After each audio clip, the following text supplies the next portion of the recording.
अध्यक्ष जी, ये वो लोग हैं जिन्हें देश के सामर्थ्य पर विश्वास नहीं। इन लोगों को देश के परिश्रम पर विश्वास नहीं है, देश के पराक्रम पर विश्वास नहीं है। कुछ दिन पहले मैंने कहा था कि हमारी सरकार के अगले टर्म में तीसरे टर्म में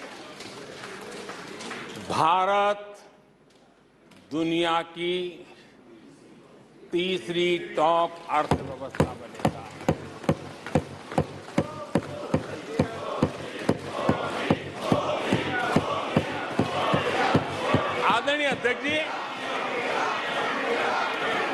आदरणीय अध्यक्ष जी, अब देश के भविष्य पर थोड़ा सा भी भरोसा होता जब हम ये क्लेम करते हैं कि हम आने वाले 5 साल में नए तीसरे टर्म में हम देश की इकोनॉमी को तीसरे पर लाएंगे, तो एक जिम्मेवार विपक्ष क्या करता? वो सवाल पूछता, अच्छा भाई बताओ, निर्मला जी बताओ कैसे करने वाले हो, अच्छा मोदी जी बताओ कैसे करने वाले हो, आपका रोड मैप बताओ। ऐसा करते। अब ये भी मुझे सिखाना पड़ रहा है। लेकिन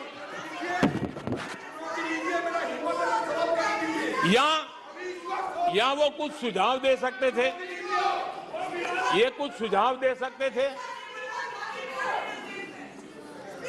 या फिर कहते हम चुनाव में जनता के बीच जाकर के बताएंगे कि ये तीसरे की बात करते हैं, हम तो 1 नंबर पे लेके आएंगे और ऐसे लेके कुछ तो करते यार। लेकिन हमारे विपक्ष की त्रासदी ये है, और उनके राजनीतिक विमर्श पर गौर कीजिए। कांग्रेस के लोग क्या कह रहे हैं? अब देखिए कितना कल्पना दारिद्र्य है। इतने सालों तक सत्ता में रहने के बाद भी क्या अनुभवताहीन बातें सुनने को मिल रही है जी। क्या कहते हैं ये कहते हैं इस लक्ष्य तक पहुंचने कुछ करने की जरूरत नहीं, ऐसे ही होने वाला है तीसरे नंबर पे। बताओ,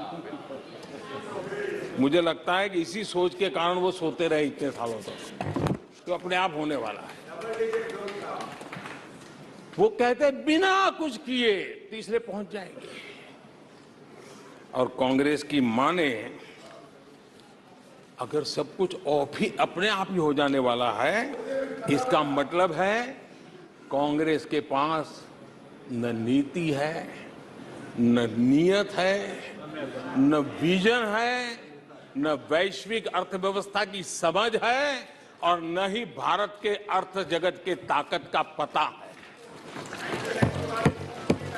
और इसलिए सोए जब हो जाएगा, यही एक आदरणीय अध्यक्ष जी, ये वजह है कि कांग्रेस के शासन में भारत गरीबी को बढ़ाता गया। 1991 में देश कंगाल होने की स्थिति में था। कांग्रेस के शासनकाल में अर्थव्यवस्था दुनिया के क्रम में 10, 11, 12 इसके बीच में झोले खाती थी, झूलती रही थी। लेकिन 2014 के बाद भारत ने टॉप 5 में अपनी जगह बना ली।